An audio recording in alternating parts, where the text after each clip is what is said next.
Top of the day greeting, family.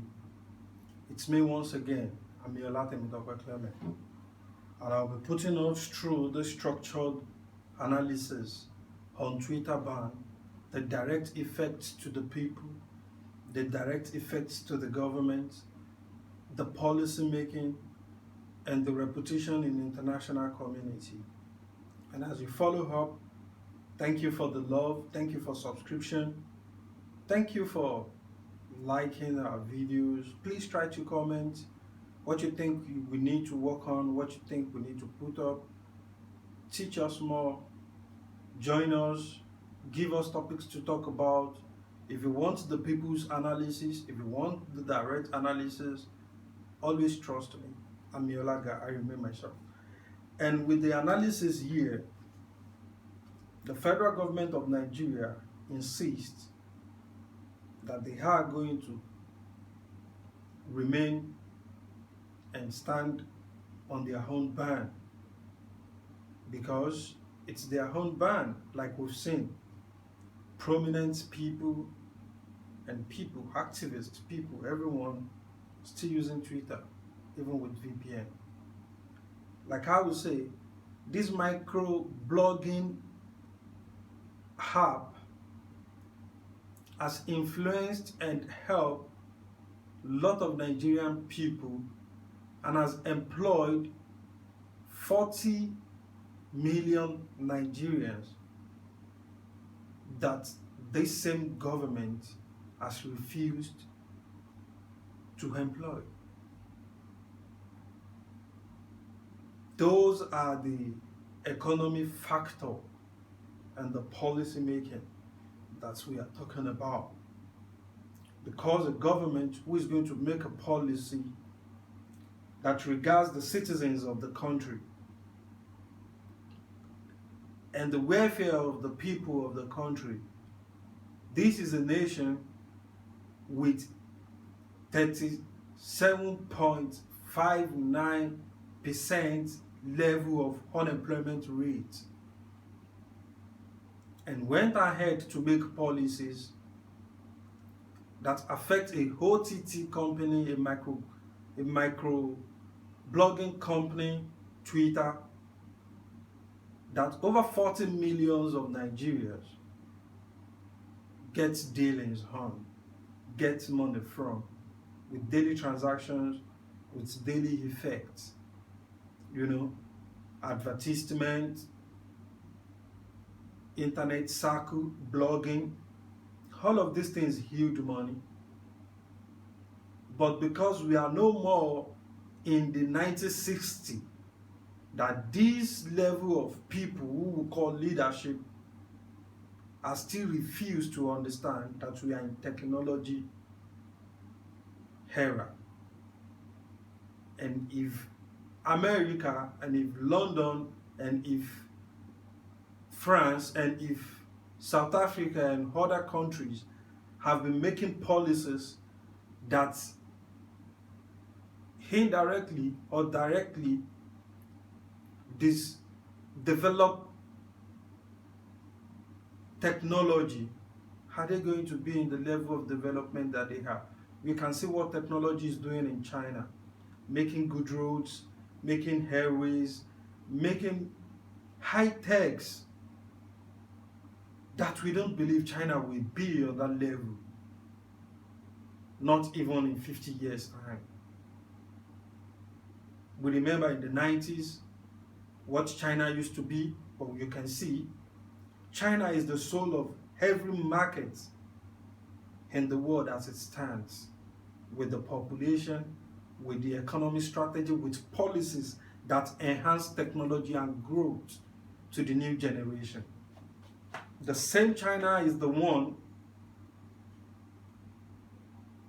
who built firewall to filter all information that gets into their country, and which Nigeria is trying to emulate, and it's going to cause a danger because we are not on the same level of development and we are not on the same level of satisfaction as citizens from our government.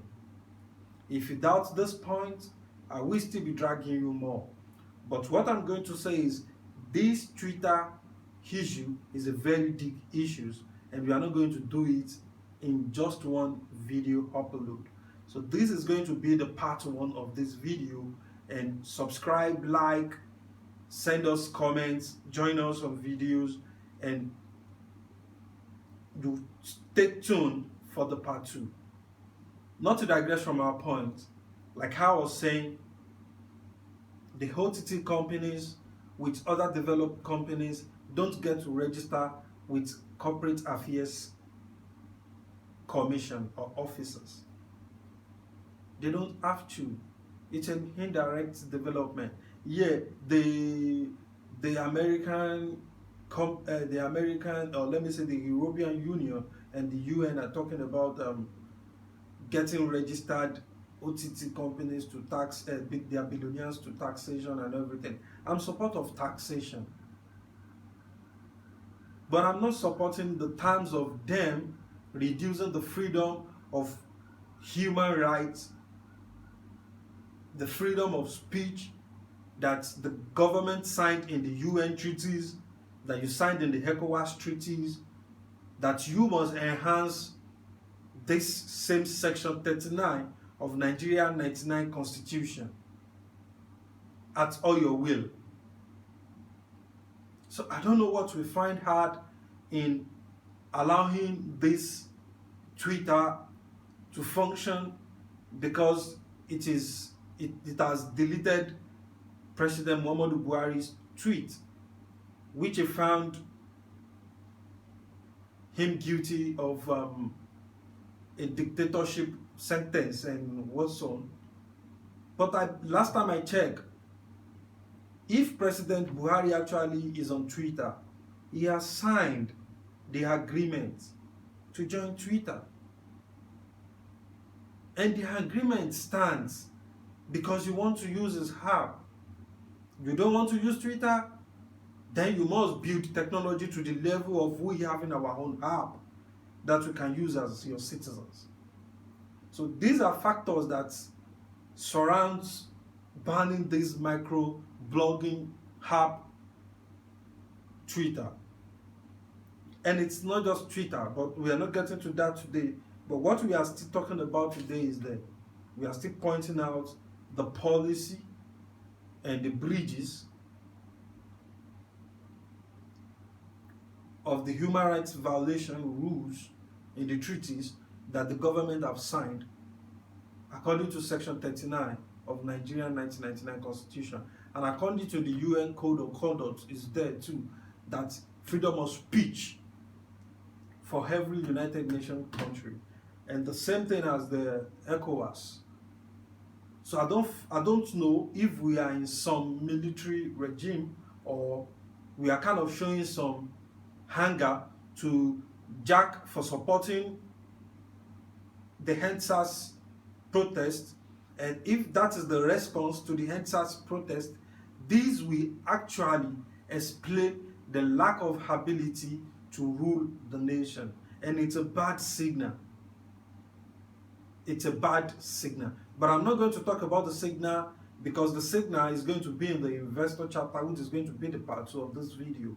I appreciate that you're liking the videos. I appreciate that you're joining us. Please, whenever you turn to these videos, like us, give us comments, and subscribe.